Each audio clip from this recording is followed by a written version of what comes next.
Assalamualaikum warahmatullahi wabarakatuh. Perkenalkan, saya Riksi Imam Saputra, mahasiswa program Magister Teknik Sipil Universitas Andalas. Saya akan mempresentasikan tugas materi kuliah saya, yaitu Sustainability Principle atau prinsip-prinsip keberlanjutan pendekatan infrastruktur Australia terhadap keberlanjutan berdasarkan infrastruktur Australia tahun 2021. Infrastruktur berkelanjutan merupakan pilar pembangunan masa depan. Infrastruktur adalah fondasi vital bagi pembangunan berkelanjutan. Namun, dunia menghadapi tantangan besar seperti perubahan iklim, keterbatasan sumber daya, dan ketimpangan sosial ekonomi. Pemerintah harus mampu menyediakan infrastruktur yang tidak hanya efisien biaya, tetapi juga berkelanjutan dalam jangka panjang. Pemerintah di seluruh dunia dituntut untuk tidak hanya sekedar membangun, tetapi juga memastikan setiap infrastruktur memberikan value for money yang optimal dan menjamin keberlanjutan jangka panjang. Pendekatan ini memastikan bahwa manfaat yang dihasilkan tidak hanya dirasakan saat ini, tetapi juga dapat dinikmati oleh generasi mendatang tanpa mengorbankan kualitas hidup mereka.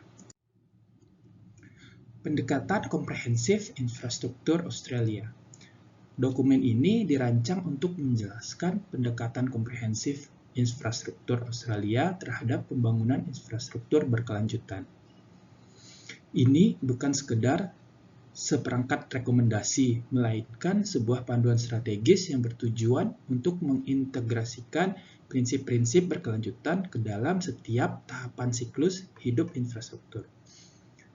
Secara spesifik, panduan ini akan berfungsi sebagai acuan utama dalam penilaian proyek infrastruktur,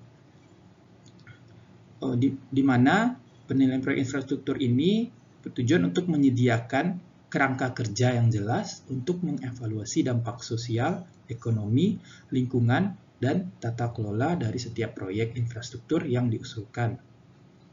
Selanjutnya, reformasi kebijakan.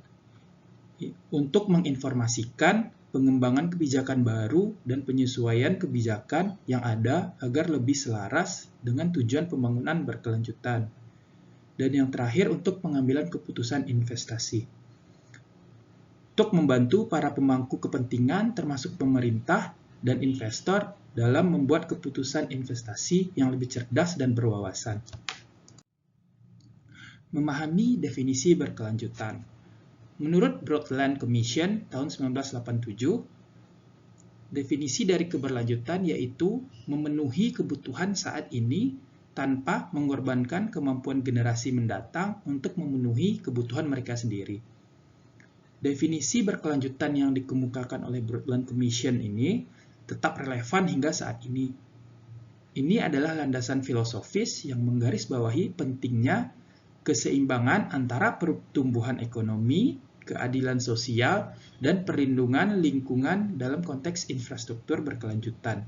Tidak lagi hanya berfokus kepada pembangunan fisik semata, melainkan pada penciptaan hasil atau outcome yang positif dan berkelanjutan. Membangun infrastruktur yang berkelanjutan. Konsep infrastruktur berkelanjutan ini tidak lepas dari tiga hal berikut. Yang pertama yaitu perencanaan siklus hidup. Infrastruktur yang direncanakan dan dioperasikan sepanjang siklus hidup aset untuk efisiensi yang maksimal. Selanjutnya yaitu optimalisasi multidimensi. Mengoptimalkan semua aspek, yaitu aspek sosial, ekonomi, lingkungan, dan tata kelola secara bersamaan. Selanjutnya yaitu beyond new construction. Fokus tidak hanya pada pembangunan baru, tetapi juga rehabilitasi, penggunaan kembali, dan optimalisasi aset yang telah ada. Dengan pendekatan holistik ini, kita dapat menciptakan infrastruktur yang tidak hanya memenuhi kebutuhan fungsional, tetapi juga dapat memberikan manfaat multidimensional bagi masyarakat dan lingkungan, serta bertahan untuk generasi mendatang. 4 pilar dalam infrastruktur yang berkelanjutan. Yang pertama yaitu pilar sosial, prinsip sosial, meningkatkan kualitas hidup dan keadilan sosial. Yang selanjutnya yaitu ekonomi untuk mendorong produktivitas dan efisiensi ekonomi. Selanjutnya yaitu lingkungan, melindungi ekosistem dan memitigasi perubahan iklim. Dan yang terakhir yaitu tata kelola, untuk membangun kepercayaan publik dan keputusan berkualitas. Keseimbangan antara keempat pilar ini adalah kunci. Infrastruktur yang kuat secara ekonomi tetap merupakan atau efisien tetapi mengabaikan kebutuhan sosial, tidak dapat dianggap berkelanjutan.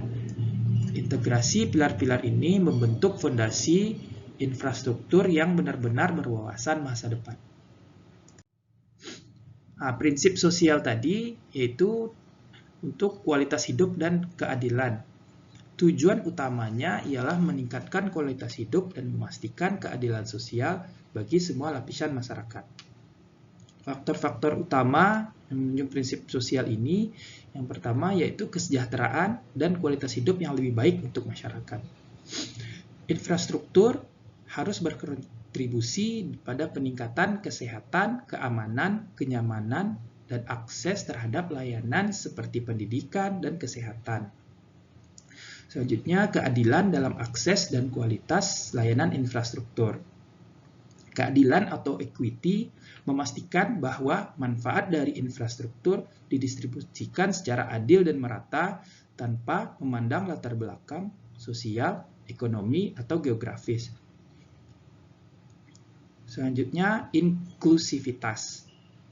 Memastikan kelompok yang rentan dan beragam juga terlayani dengan baik. Dengan merancang infrastruktur yang dapat diakses dan bermanfaat bagi semua kelompok, termasuk lansia, penyandang disabilitas, perempuan, anak-anak, dan komunitas adat.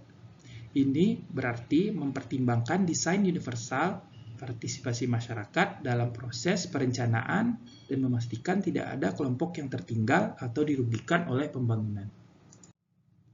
Selanjutnya, prinsip ekonomi. Untuk mendorong produktivitas dan efisiensi berkelanjutan. Tujuan utamanya yaitu mendorong produktivitas dan efisiensi ekonomi untuk pertumbuhan yang berkelanjutan. Faktor-faktor utamanya yaitu yang pertama ekuitas, untuk distribusi manfaat infrastruktur yang merata. Memastikan bahwa manfaat ekonomi dari infrastruktur tidak hanya menguntungkan segelintir pihak, tetapi didistribusikan secara luas kepada masyarakat, termasuk melalui penciptaan lapangan kerja lokal, peningkatan pendapatan, dan pengembangan usaha kecil dan menengah. Lalu, value for money. Setiap investasi harus memberikan nilai terbaik. Setiap investasi infrastruktur harus dipertimbangkan secara cermat untuk memastikan bahwa biaya yang dikeluarkan menghasilkan manfaat yang maksimal. Ini mencakup analisis biaya manfaat yang komprehensif, mempertimbangkan biaya siklus hidup penuh, dan memilih solusi yang paling hemat biaya dan berdampak positif. Selanjutnya yaitu produktivitas. Infrastruktur harus mendukung peningkatan produktivitas nasional. Infrastruktur yang efisien dapat meningkatkan produktivitas tenaga kerja, mengurangi biaya logistik, mempercepat inovasi, dan membuka peluang pasar baru. Selanjutnya, prinsip lingkungan. Perlindungan ekosistem. Tujuan utamanya yaitu untuk melindungi ekosistem alami dan berkontribusi pada mitigasi perubahan iklim. Infrastruktur harus selaras dengan alam, bukan melawannya, dan meminimalkan jejak ekologisnya. Faktor-faktor utama dari prinsip lingkungan ini yaitu pertama perlindungan dan peningkatan kualitas lingkungan hidup. Melakukan penilaian dampak lingkungan yang ketat, melindungi keanekaragaman hayati, melestarikan habitat alami, dan memulihkan ekosistem yang rusak. Ini juga mencakup penggunaan lahan yang efisien dan meminimalkan fragmentasi lahan. Selanjutnya, untuk mendorong ekonomi sirkular, untuk mengurangi limbah dan penggunaan sumber daya. Ekonomi sirkular atau circular economy menerapkan pendekatan desain untuk keberlanjutan yang meminimalkan limbah, memaksimalkan penggunaan kembali material, dan mendaur ulang komponen infrastruktur. Ini mengurangi ketergantungan pada sumber daya baru dan meminimalkan limbah ke tempat pembuangan akhir. Dan yang terakhir yaitu untuk pengurangan polusi dan emisi karbon yang signifikan. Menggunakan bahan bangunan rendah karbon, mengoptimalkan efisiensi energi dalam operasi infrastruktur, mendorong penggunaan energi terbarukan, dan mengurangi emisi gas rumah kaca. Ini juga mencakup pengelolaan air dan limbah yang efektif untuk mencegah pencemaran. Mungkin prinsip atau pilar dari berkelanjutan ini yaitu prinsip tata kelola, kepercayaan dan keputusan yang berkualitas. Tujuan utamanya ialah untuk membangun kepercayaan publik dan memastikan kualitas keputusan melalui praktik tata kelola yang baik. Faktor-faktor utamanya yaitu yang pertama, transparansi dalam setiap keputusan dan proses. Ini untuk memastikan bahwa semua proses pengambilan keputusan, mulai dari perencanaan hingga implementasi dan pemantauan, dilakukan secara terbuka dan dapat diakses oleh publik. Yang kedua yaitu untuk membangun kepercayaan pada institusi yang bertanggung jawab atas infrastruktur. Membangun dan memelihara institusi yang kuat, independen, dan tidak bias dalam pengelolaan infrastruktur, ini mencakup badan pengawasan yang efektif, proses pengadaan yang adil, dan mekanisme penyelesaian sengketa yang transparan. Yang terakhir yaitu perencanaan dan koordinasi yang efektif antar sektor. Mengembangkan rencana infrastruktur yang terintegrasi dan berkoordinasi dengan berbagai sektor dan dari tingkat pemerintahan. Ini menghindari duplikasi, memaksimalkan sinergi, dan memastikan bahwa proyek-proyek infrastruktur saling mendukung tujuan pembangunan yang lebih luas. Integrasi dalam program kerja nasional di infrastruktur Australia. Yang pertama, rencana infrastruktur Australia, yaitu merumuskan prioritas dan strategi jangka panjang untuk infrastruktur nasional dengan keberlanjutan sebagai sentra utama. Yang kedua, audit infrastruktur Australia. Menganalisis kondisi dan kebutuhan infrastruktur saat ini, mengidentifikasi celah dan peluang untuk solusi yang lebih berkelanjutan. Yang ketiga, daftar prioritas infrastruktur. Daftar proyek infrastruktur sangat penting dinilai tidak hanya berdasarkan kelayakan ekonomi, tetapi juga dampak berkelanjutan secara keseluruhan. Yang terakhir yaitu kerangka penilaian.